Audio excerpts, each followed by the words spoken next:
Hola, mi nombre es Luz María Saucedo y le doy la bienvenida al auditorio que nos acompaña el día de hoy a un nuevo programa de Expediente INACIPE, Academia Mexicana de Ciencias Penales, este espacio que el Canal Judicial nos otorga para hablar de los temas más relevantes en materia de ciencias penales. Este es un espacio realizado en coordinación del Instituto Nacional de Ciencias Penales y la Academia Mexicana de Ciencias Penales. El tema que vamos a tocar el día de hoy es delitos en materia de secuestro, y para hablarnos de este tema nos acompaña el doctor Roberto Ochoa, quien es miembro de la Academia Mexicana de Ciencias Penales y también es investigador en el Instituto de Investigaciones Jurídicas de la Universidad Nacional Autónoma de México. Doctor, bienvenido, muchas gracias por venir al programa. Al contrario, Luz María, muchas gracias a ti por la invitación y por darnos esta oportunidad. Doctor, quisiera que comenzáramos a hablar un poco de historia acerca de cómo se ha legislado el secuestro en México, en nuestro país. Bueno, pues muy particularmente el delito de secuestro venía legislándose, pues primeramente en el Código Penal Federal, que data de 1931. Teníamos un primer ejemplo de cómo se regulaba el secuestro. Posteriormente, en los distintos códigos penales que se fueron publicando, que se fueron construyendo en el país a nivel local, pues también de alguna u otra manera se fue tipificando este delito, se fue estableciendo en ley cuáles debieran ser sus características fundamentales. ¿Y era la misma definición en uno y otro código penal o han existido diferencias? No, en realidad ese es uno de los grandes problemas que se ha venido abordando en la Academia Mexicana de Ciencias Penales desde hace muchos años y que tiene que ver con la falta de unificación penal sustantiva, la unificación de los delitos y las penas que se han de imponer por la comisión de esos delitos. La gran diversidad de códigos ha producido también, lógicamente, una gran diversidad de tipos penales o de delitos, para utilizar un término mucho más amplio, mucho más genérico. De suerte que mientras estuvieron vigentes y siguen estando vigentes en algunos casos los tipos penales de secuestro en los códigos estatales, pues eran distintos a los demás tipos de secuestro que existían en otros códigos. Algunos tenían más pena, otros configuraban a lo mejor una circunstancia que en otro estado no estaba. En fin, se iban manufacturando con una cierta intención de homologación, pero en cualquier caso mal lograda. O sea que eran diferentes en cada uno de los estados. Nosotros en esta ocasión estamos hablando, el título de nuestro programa es Delitos en materia de secuestro. ¿Existe un catálogo de delitos en materia de secuestro o el secuestro es un delito y nada más estamos hablando de modalidades? Bueno, pues esta pregunta viene como consecuencia de lo que comentábamos anteriormente.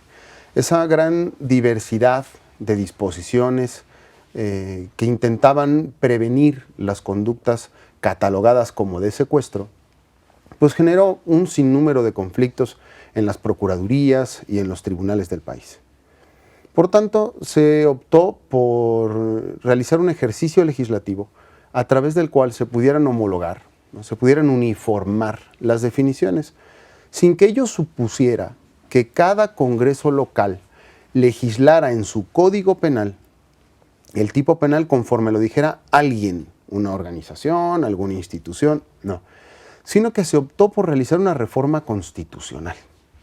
Una reforma constitucional que le asignó al Congreso de la Unión una facultad para legislar en materia de secuestro a través de una ley general.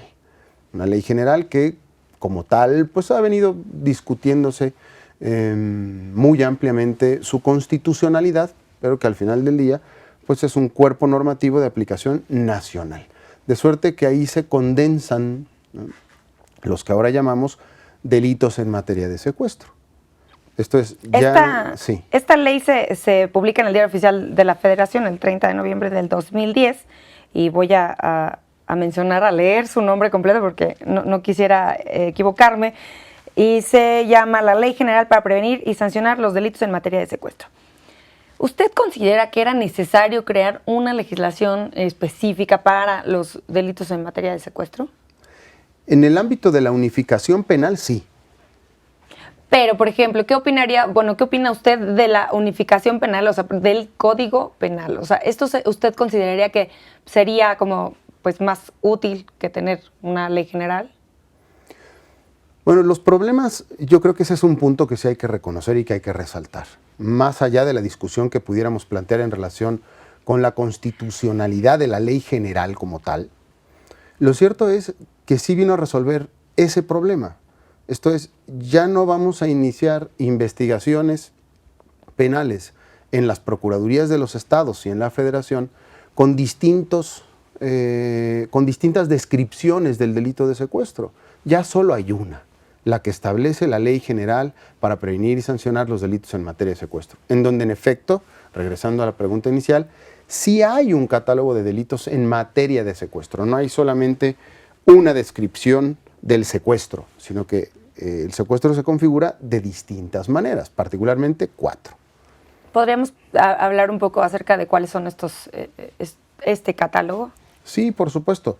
El catálogo, por así decir, está recibido en la Ley General a través de su artículo 9, fracción primera. En la fracción primera se dice simplemente que a quien prive de la libertad a otro ilegalmente, con el propósito de, y ahí se abren las 4 posibilidades, por ejemplo, obtener para sí o para otro un rescate o cualquier otro beneficio, obligar a una persona a hacer, ¿no?, o a dejar de hacer cualquier cuestión, cualquier acción, ¿no?, reteniendo a otro en calidad de rehén, causar daño o perjuicio a la persona que está privada de la libertad o a un tercero, o cometer secuestro exprés. Esas son fundamentalmente las 4 hipótesis que están en los incisos A, B, C y D de la fracción primera del artículo 9, que por cierto no tiene fracción segunda. Nada más tiene primera. Nada más. Por ejemplo, ¿podríamos hablar acerca de la diferencia que existiría entre un delito de secuestro o el delito de desaparición forzada, que también es un problema bastante conocido en México?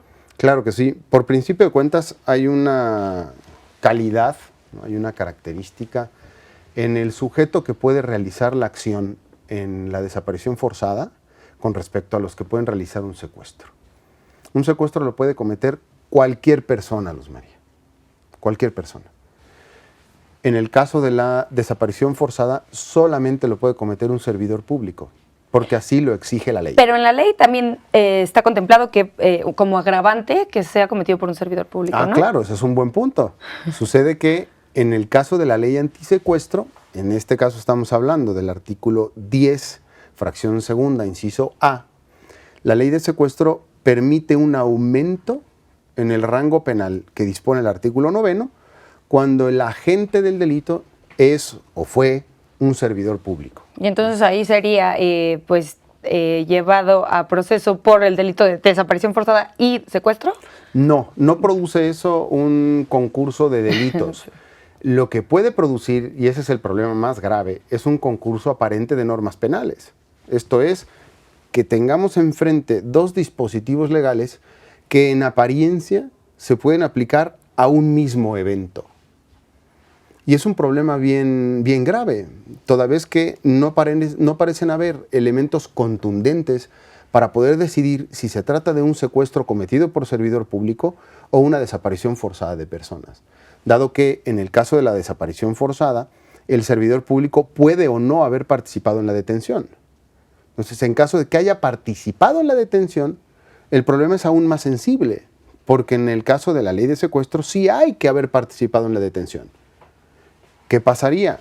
Pues que solamente tendríamos de manera más sencilla la posibilidad de desmarcar la desaparición forzada allá en donde el servidor público, y ello lo tendría que arrojar la investigación, no hubiere participado en la detención. Quisiera que profundizáramos un poquito más acerca de la funcionalidad de esta ley. ¿Usted considera que ha traído beneficios la creación de esta ley general? ¿Y qué beneficios, no? Yo insistiría en uno, que es el de la unificación del tipo. Esto es, un delito de secuestro que se comete, vamos a pensar, en Campeche, y otro que se comete en Sonora, tienen la misma recepción legislativa. La autoridad de Procuración de Justicia de Campeche y la de Sonora aplicarán el mismo dispositivo legal para investigar el asunto.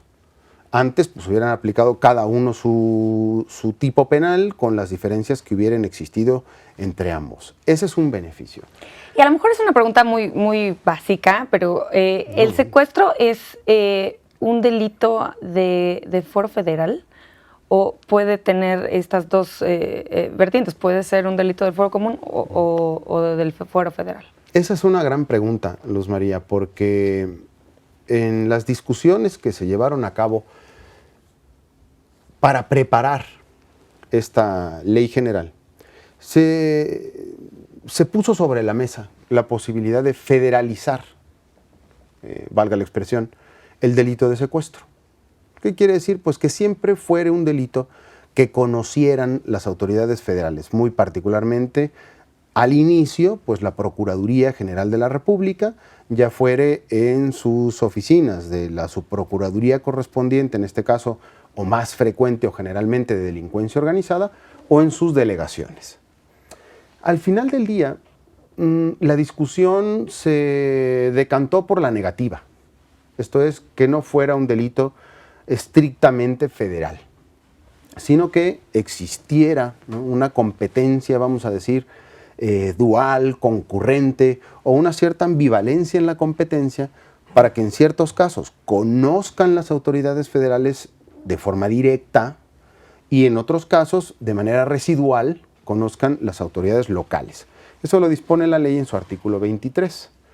¿Cuándo sí es federal o sí, cuándo siempre? Exacto, ¿cómo saber cuándo el delito es estrictamente federal? Bueno, pues cuando está vinculado con las actividades de la criminalidad organizada, ¿no? Porque siempre el secuestro va muy de la mano con otros tipos de delitos, ¿no? Pues sí, definitivamente. Es un delito que, como tú bien dices, frecuentemente está asociado a las actividades de la delincuencia organizada. Así lo dispone la Ley Federal de la materia en distintos artículos. Es un cóctel entre el artículo 2, el artículo 3 y el de la Ley General en materia de secuestro. Ese es un punto. ¿Cuándo se puede también considerar un delito estrictamente federal?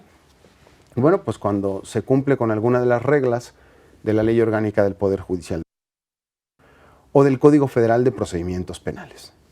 Y hay un cuarto supuesto que se configura como una facultad del Ministerio Público de la Federación para atraer una investigación que originalmente se lleva en el orden común por la naturaleza del mismo, por las circunstancias ejecutivas, por la relevancia social del evento, dice en su parte final el artículo 23, en esos casos. No, pues doctora Ochoa, por lo que me platica, pues casi todos caerían en estos supuestos.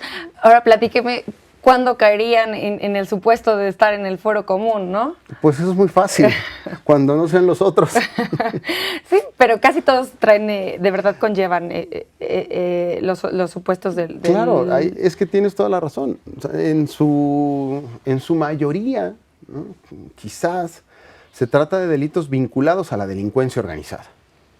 Si ese es el caso, el delito se va a ventilar junto con una investigación en materia de delincuencia organizada y será competente de manera exclusiva la Procuraduría General de la República a través de la Subprocuraduría Especializada para la Investigación de Delincuencia Organizada.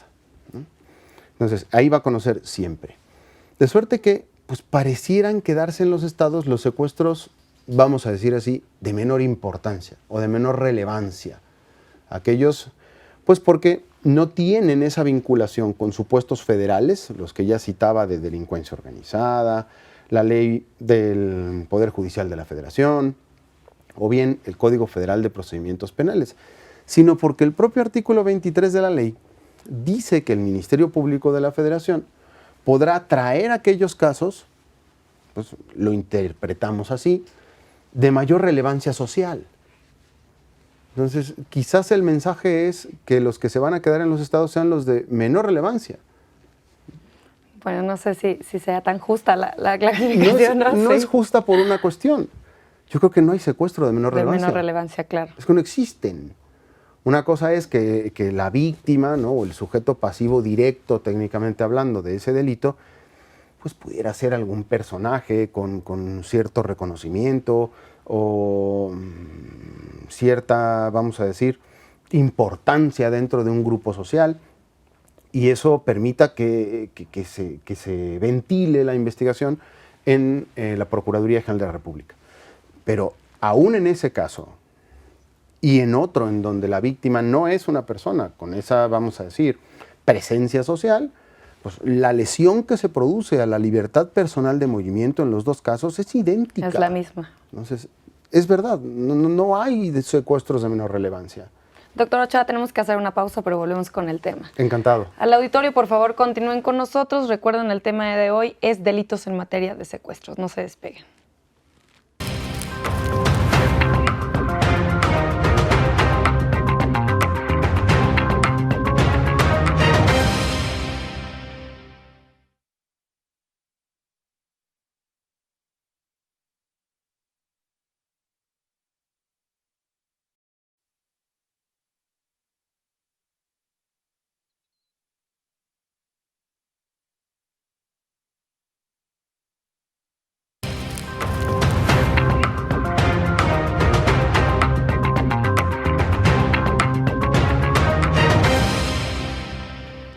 Gracias por continuar con nosotros en Expediente INACIPE, Academia Mexicana de Ciencias Penales. Pongo a sus órdenes las redes sociales del canal judicial que aparecerán en sus pantallas.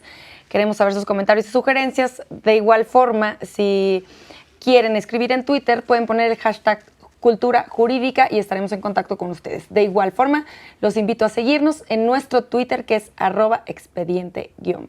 El día de hoy estamos hablando de los delitos en materia de secuestro y nos acompaña el doctor Roberto Ochoa.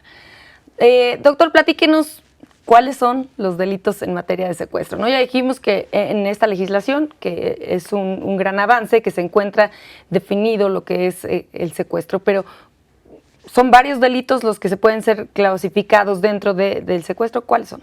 Sí, en efecto, que es una ley importante, tienes razón, pero quiero acotar esa idea. Okay. Es una ley, sí, importante en términos de que viene a uniformar o a homologar las posibilidades ejecutivas de un secuestro. Tiene después muchos otros inconvenientes, eso es verdad, ¿no? Entonces, sí, hay lo que tú comentabas en el primer segmento, una suerte de catálogo de delitos en materia de secuestro, como que se genera una materia nueva, ¿no? Que antes no existía. Las figuras básicas, o digamos los presupuestos básicos de imputación, están en el artículo 9 de la ley, que en su fracción primera contiene 4 incisos. Todas se sancionan después de la reforma que sufrió en junio del 2014, se sancionan con una pena realmente muy intensa que va de 40 a 80 años de prisión.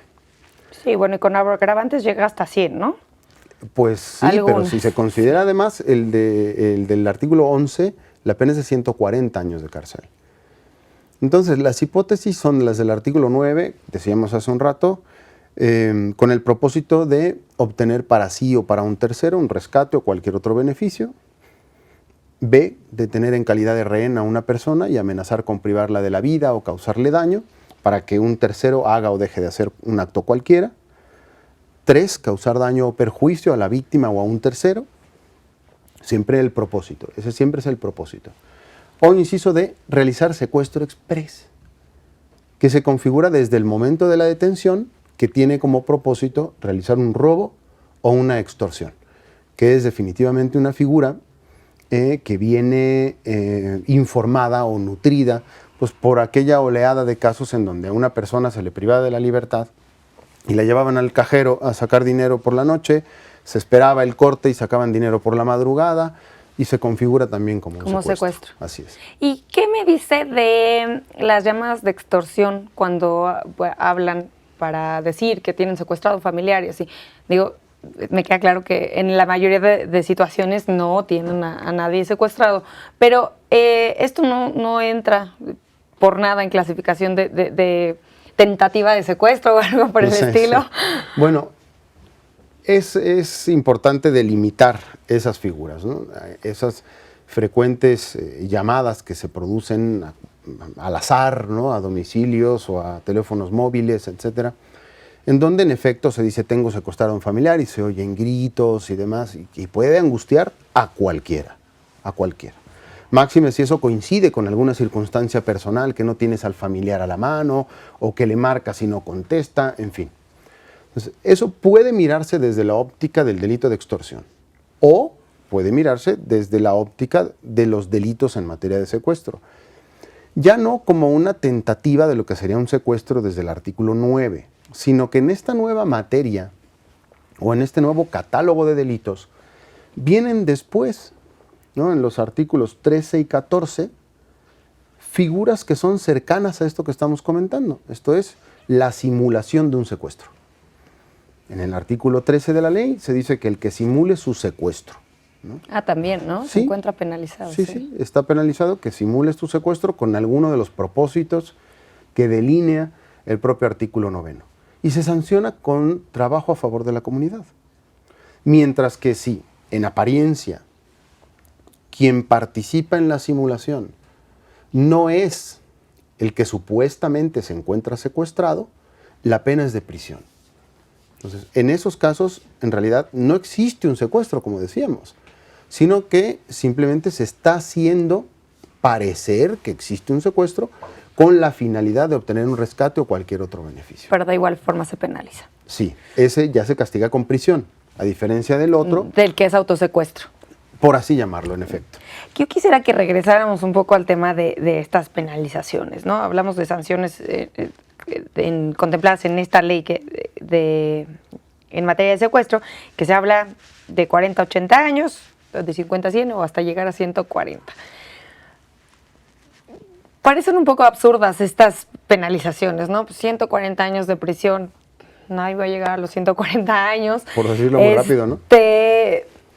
El hecho de que estas penalizaciones sean tan altas, bueno, en primero, tiene sentido, y en segunda, ¿ha inhibido de alguna forma la comisión del delito de secuestro? Yo parto de un rotundo no. No me parece que la prevención o el intento por prevenir esta clase de conductas tenga que ver con una mayor y más feroz intervención penal en términos de castigo. No es un delito que tradicionalmente se haya sancionado poco. Desde sus orígenes, vamos a remitirnos solo al Código Penal Federal de 1931. Ya era un delito que se sancionaba con bastante pena, de 5 a 25 años de cárcel, o sea, ya tenía bastante pena. Pero en cualquier caso, y este es un dato revelador, pues no estaba muy por encima de un homicidio, que al día de hoy se castiga entre 12 y 24 años de cárcel.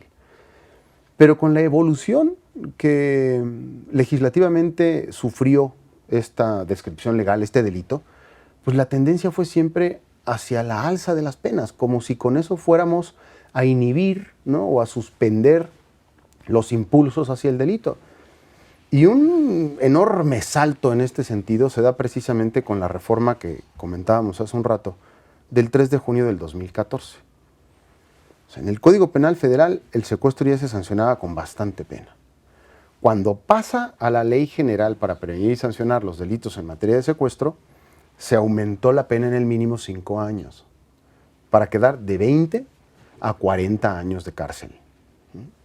Ya se sancionaba entonces de forma intensa en el Código Federal y en los códigos estatales. Pero esa reforma de junio del 2014 catapultó las penas. La única intención que se tuvo en esa reforma fue duplicar las penas. O sea, lo que antes era la de 20 a 40, pues matemáticamente se convirtió, como está hoy, de 40 a 80 años de cárcel. No, bueno, entonces ante la comisión de algún delito en materia de secuestro, ni hablar de la reinserción social. Definitivamente, ese es otro gran punto. Si yo no tengo posibilidades, porque vamos a imaginar un caso extremo de un hipotético, niño, ¿no? Pues ya no de un niño, porque eso no se podría, ¿no? Sí, tampoco. Ajá. Pero un joven no vamos a decir que delinquió cumpliendo los 18, de 19, ¿no?, a quien se le asigna una pena, vamos a pensar en el término medio aritmético entre 40 y 80 en 60. 60 más los 19 que ya tenía son 79. Si a eso le sumamos que la tendencia legislativa, que la alternativa para tratar los delitos de secuestro en este sentido ha sido prohibir los beneficios penitenciarios? Sí, porque aparte dentro de estas prohibiciones está, bueno, la delincuencia organizada y siempre aparece el secuestro. Claro. Entonces no hay alternativas de ninguna. Son penas, entonces se convierten en penas de cumplimiento efectivo. Si son penas de cumplimiento efectivo, ese joven de 19 va a tener que estar en prisión hasta los 79 años. A esa edad, ¿cómo lo vamos a reinsertar? Por mucho que el 18 constitucional disponga de estas vías, de estos mecanismos, ¿no?, para facilitar la reinserción.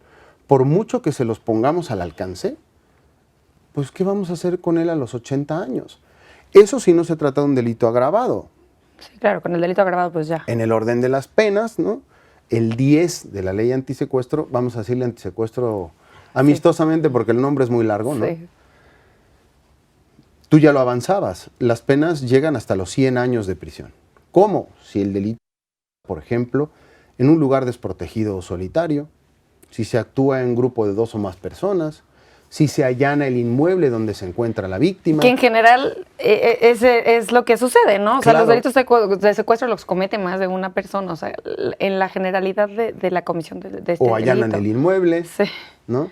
O si se trata de una mujer embarazada, pues ese es el primer catálogo, ¿no? Y en el segundo, si lo realiza un servidor público, ¿no? Si se realiza, por ejemplo, una lesión grave en el cuerpo de la víctima, o si se realiza una agresión sexual, o bien si por cualquier causa, y eso es muy discutible en términos de imputación, la víctima muere por cualquier causa derivable de la privación de la libertad. Ahí las penas son todavía más altas.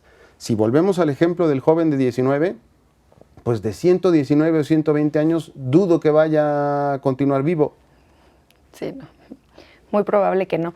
Yo quisiera que habláramos un poco de pues las cifras de incidencia delictiva, ¿no? El Secretariado Ejecutivo del Sistema Nacional de Seguridad Pública reporta las cifras, no son los encargados del Centro Nacional de Información, son los encargados de reportar las cifras de incidencia.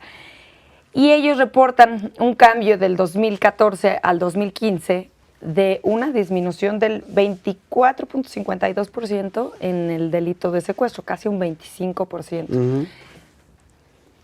Yo no quiero decir que se deba a esta reforma en la ley, porque también se hizo en 2014, pero yo quisiera que usted nos dijera por qué cree que sucede esto, ¿no? ¿Por qué ha disminuido en casi un 25% el delito de secuestro? ¿Qué estamos haciendo bien?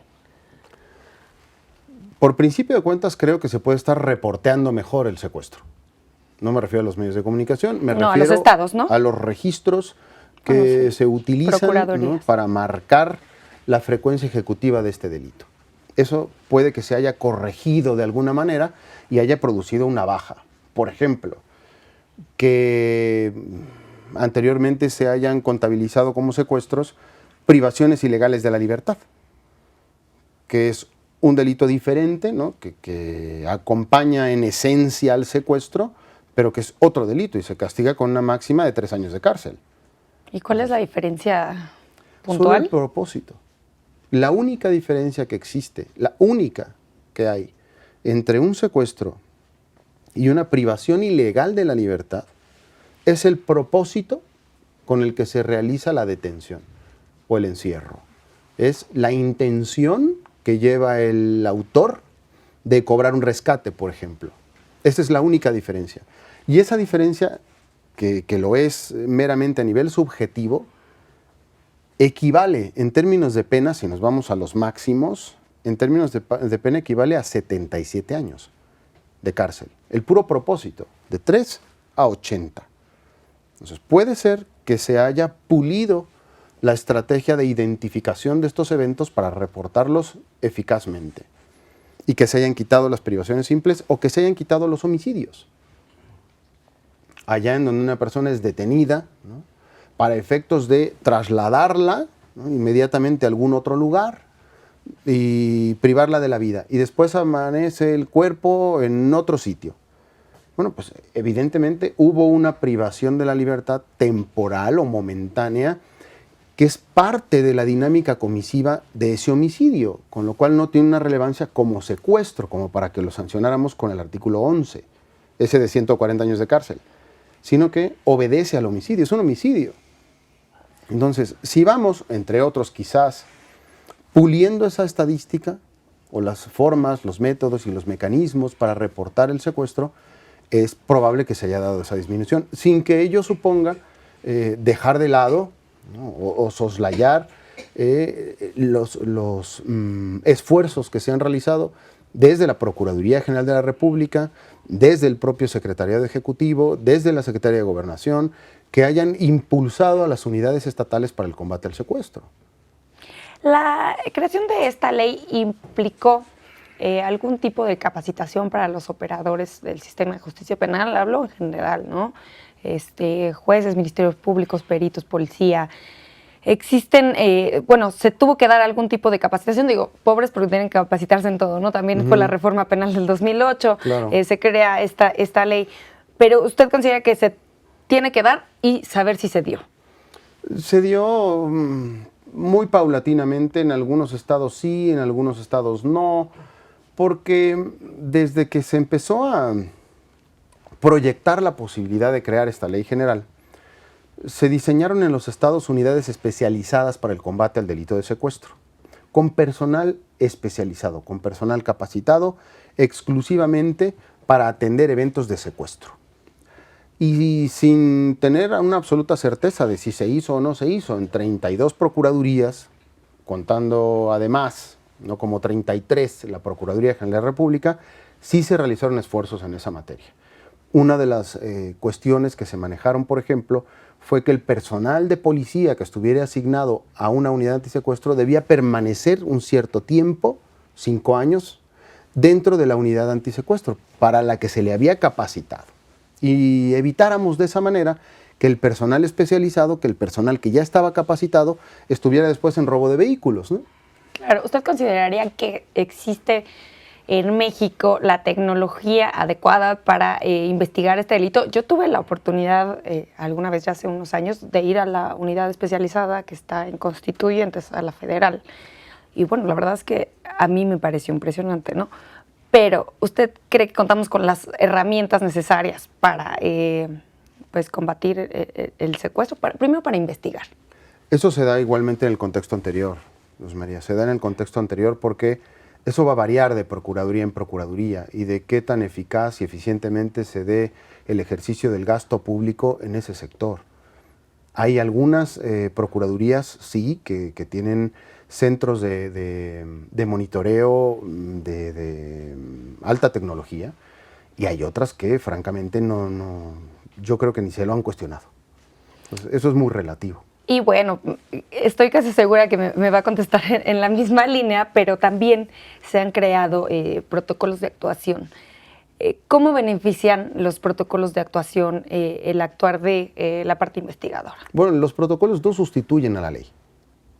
Son guías, son meras guías, quizás puntos muy básicos o centrales que las autoridades encargadas de la investigación del secuestro han de seguir, pero que en cualquier caso tienen su correlato en el Código Nacional de Procedimientos Penales al día de hoy, o en donde no se ha dado inicio al nuevo sistema de enjuiciamiento criminal, en los códigos procesales penales estatales. Pero sí consideraría que debería de investigarse el delito de secuestro con una metodología especial. Hace poco, hace unas 2 semanas, tuvimos un programa de género, ¿no? De investigación con perspectiva de género. Entonces, sí tiene que haber pasos específicos para investigar el delito de secuestro. Sobre todo cuando se trata de la víctima, sí. Yo creo que ese es uno de los puntos que se ha tenido que trabajar con mayor fuerza para que la atención a la víctima no sea simplemente la de un denunciante. Pues es que no va a denunciar el robo de un bolso, ¿eh? Va a denunciar quizás su privación de la libertad, o la de un familiar, o la de un amigo. Es un delito muy grave. Justo me quiero quedar con la idea de la víctima. También se plantean en esta legislación algunos derechos de las víctimas de secuestro, pero tenemos que hacer una pausa y volvemos. Con mucho gusto. Al auditorio, por favor, continúen con nosotros. Estamos en Expediente INACIPE, Academia Mexicana de Ciencias Penales.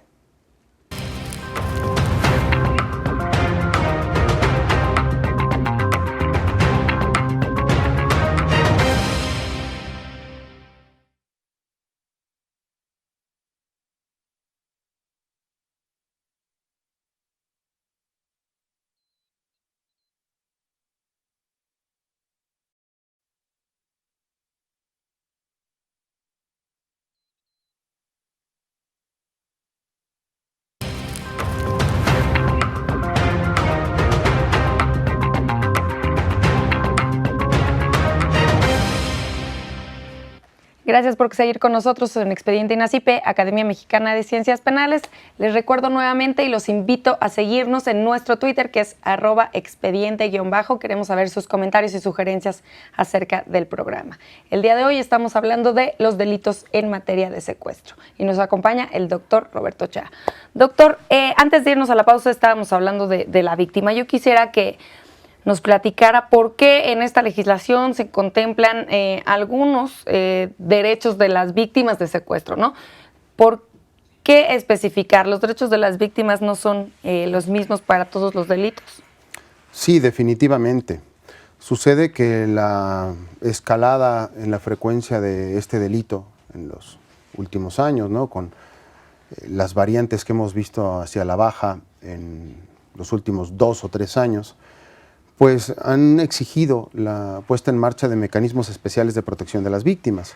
Lo mismo desde la Constitución, desde el artículo 20, apartado C, o en la ley antisecuestro. La ley antisecuestro tiene un apartado de protección de personas, por ejemplo, y tiene un apartado de un fondo de asistencia para las víctimas, ¿no? Son estrategias diferenciadas que permiten darle una asistencia especial a quien ha sufrido un delito particularmente impactante, ¿no? ¿Este fondo es el mismo fondo de la Comisión Ejecutiva de Atención a Víctimas? No.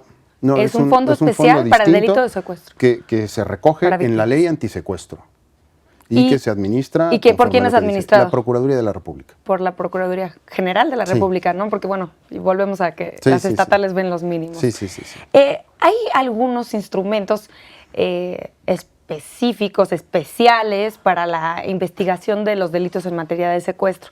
Quisiera que habláramos de algunos. Me refiero, entre ellos, a la intervención de comunicaciones y algunos otros que están contemplados, que no para otros delitos. ¿Nos podría platicar de estos? Sí, en efecto, hay algunos concretamente habilitados para las investigaciones en materia de secuestro. La ley de la materia señala, por ejemplo, la intervención de comunicaciones privadas, ¿no? Y a esa estrategia, pues que suena de toda lógica cuando se trata de investigar un secuestro, en donde frecuentemente se utilizan aparatos de comunicación móvil para realizar las llamadas extorsivas o las llamadas con las que se están pidiendo los rescates o el beneficio. Se le suman otro grupo de estrategias o de herramientas o instrumentos especiales de investigación que se desprenden de la Ley Federal contra la Delincuencia Organizada. Y no solamente de esta, sino también del Código Federal de Procedimientos Penales. Aquí la cuestión es subrayar que las que se prevén, estas estrategias especiales de investigación, que se prevén en la Ley Federal contra la Delincuencia Organizada, solo se podrán aplicar allá en donde el delito de secuestro sea una forma de proyectar el propósito criminal de una organización como las cuando que el secuestro establece caiga en el supuesto de delincuencia organizada. Entonces, eso es una especie de disparador. Eso le abre la puerta a un catálogo de instrumentos especiales de investigación que la propia ley habilita para los casos de delincuencia organizada, de suerte que en esos casos se tendrán que estar imputando los dos delitos, el de delincuencia organizada y el de secuestro. Y eso, por tanto, decía, le abre la puerta a un buen número de instrumentos. Entre ellos pudiéramos citar el arraigo, que sube a la Constitución, por así decir, con la reforma del 18 de junio del 2008, y que tuvo, pues por ahí, un tratamiento peculiar en el apartado de disposiciones transitorias para los casos de delitos graves del orden común y delitos graves del orden federal. pero está condicionado, es el transitorio 11º, está condicionado a que entre en vigor el nuevo sistema, ya sea en el orden federal o en el orden local, lo cual inactiva, ¿no?, o desactiva la posibilidad de arraigar por delitos graves. Subsiste, por tanto, el arraigo para delitos vinculados a la delincuencia organizada desde el artículo 16 constitucional. Ese arraigo que ya conocemos y que permitiría prolongar una retención con autorización judicial hasta por 80 días. Este sería uno. Otro sería el caso de la infiltración de agentes de la policía. Que también era lo de, bueno, no es cierto, esto del testigo protegido, eso es otra Esa figura viene totalmente un poquito diferente. más Sí, adelante, sí. Sí, claro. La infiltración de policías, ¿no? Se asigna, ¿no?, como dice la propia ley, una clave numérica al agente de la policía que se va a internar en las actividades de una organización criminal, pues precisamente para aportar información que sea útil o potencialmente relevante para identificar, sobre todo para identificar a los miembros de la organización. Después tendríamos, en efecto, la intervención de comunicaciones privadas, que tiene un tratamiento particular en la ley de secuestro y en la ley de delincuencia organizada, ambas con reconocimiento en la ley orgánica del Poder Judicial de la Federación. Esta estrategia, que se descarga desde el artículo 16 constitucional, pues nos permite tener el conocimiento de lo que se está diciendo en una comunicación, cualquiera que ésta sea, medios electrónicos, mecánicos o, lo que es más frecuente, los teléfonos celulares, ¿no?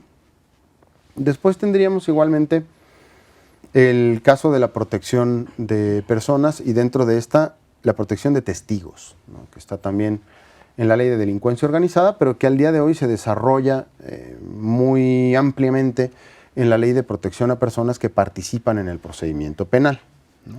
¿Qué pasa, por ejemplo, con esta protección a estas personas si las personas fueron también parte de la comisión del delito? Ahí hay una cuestión todavía más peculiar. Eso ya está anclado en el ámbito de la colaboración con la autoridad. Esa es una estrategia que está en la ley de secuestro, en su artículo 19, pero que tiene también un paralelo en el artículo 35 y en el 36 de la Ley Federal contra la Delincuencia Organizada. Y es un gran punto. Frecuentemente se confunden, ¿no?, al testigo protegido con quien es un colaborador de la justicia. Esto es una persona que cometió delito, pero que, por razones meramente utilitarias, ¿no?, decide colaborar con la justicia para recibir un tratamiento penal y procesal penal más favorable. Por ejemplo, en el ámbito de la delincuencia organizada, la cooperación o colaboración con la autoridad puede arrojar una rebaja en el rango de pena. Te van a castigar menos.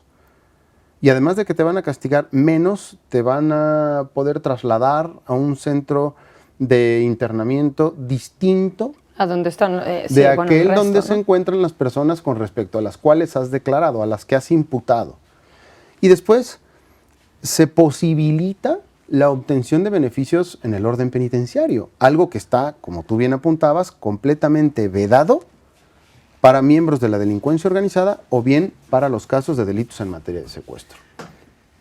A eso entonces habríamos de sumar otra estrategia, otro instrumento de investigación que está en el Código Federal de Procedimientos Penales, concretamente en el artículo 133 quater. Es una herramienta o es una estrategia que fue discutida en su momento por una acción de inconstitucionalidad que promovió la Comisión Nacional de los Derechos Humanos y que terminó siendo resuelta a favor de la disposición por la Suprema Corte de Justicia de la Nación.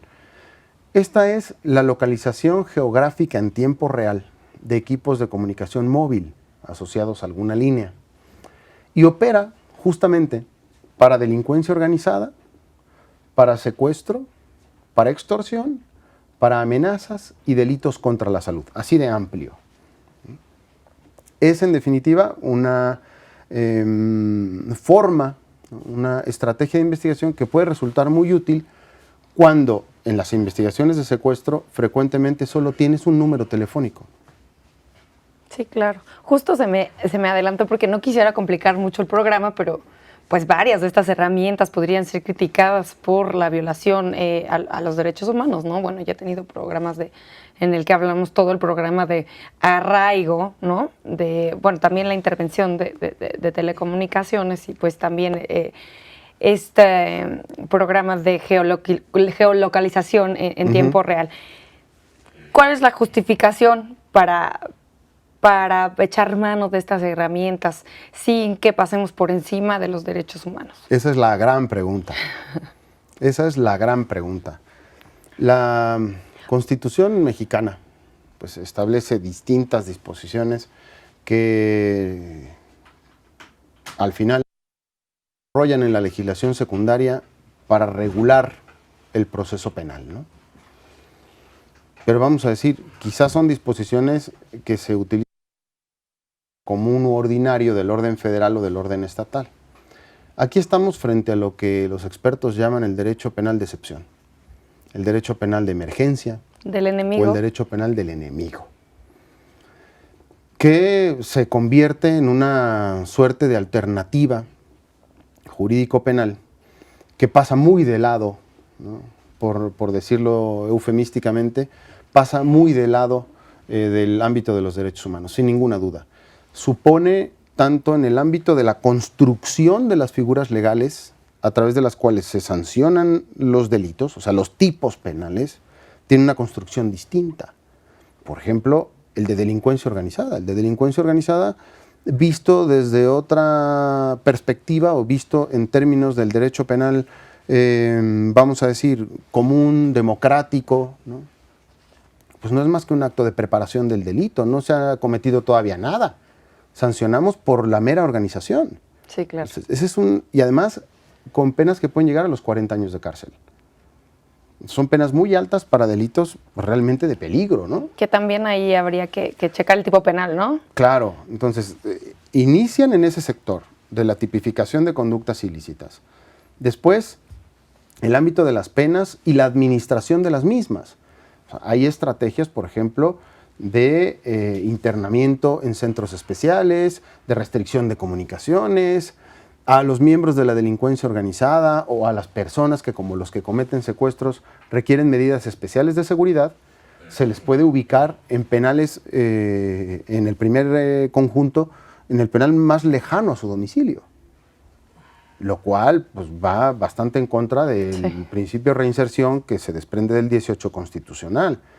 Y en el orden procesal penal también se dan estas estrategias de excepción o de derecho penal de emergencia, de verdadera emergencia. ¿Cuáles son? Por ejemplo, el arraigo.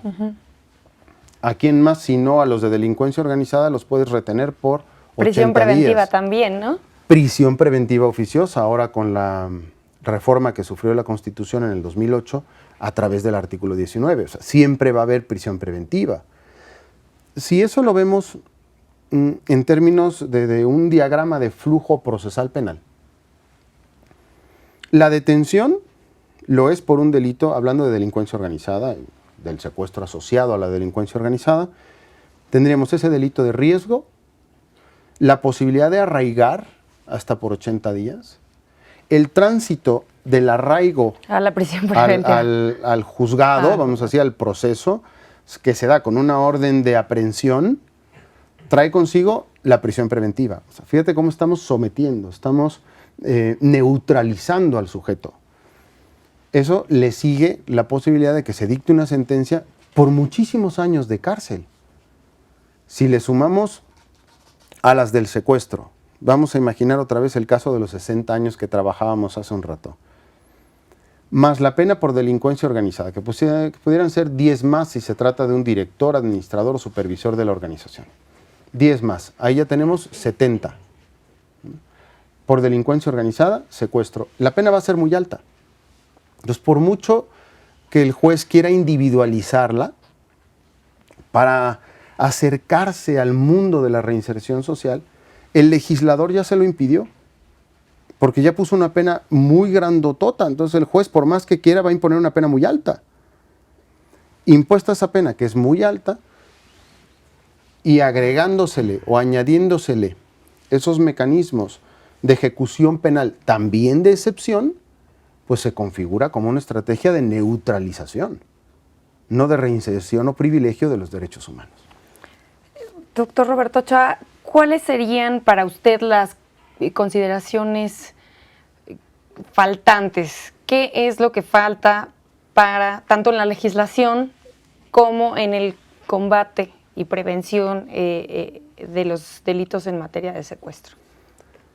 Pues a mí me parece que una de las cuestiones en las que hay que poner el acento es en la investigación del delito. No se trata de intentar prevenir la comisión de estos tan condenables eventos con el aumento de las penas. Es que ese es un recurso ya denunciado por su ineficacia. No reduce la criminalidad el amenazar con pena de 100 o de 140 años. Eso no va a pasar. Lo que sí puede reducir la criminalidad importantemente es eficientar la investigación de los delitos para que en un mayor número lleguen a un proceso penal y en su día, conforme a los criterios que marca la Constitución, puedan llegar a una sentencia, que pueda ser de condena o no, pero que lleguen más. De hecho, eso fue uno de los temas que nos faltó tocar, ¿no? Acerca de la denuncia. Ese es un punto también muy sensible, en donde a veces la gente no acude ante las autoridades por miedo.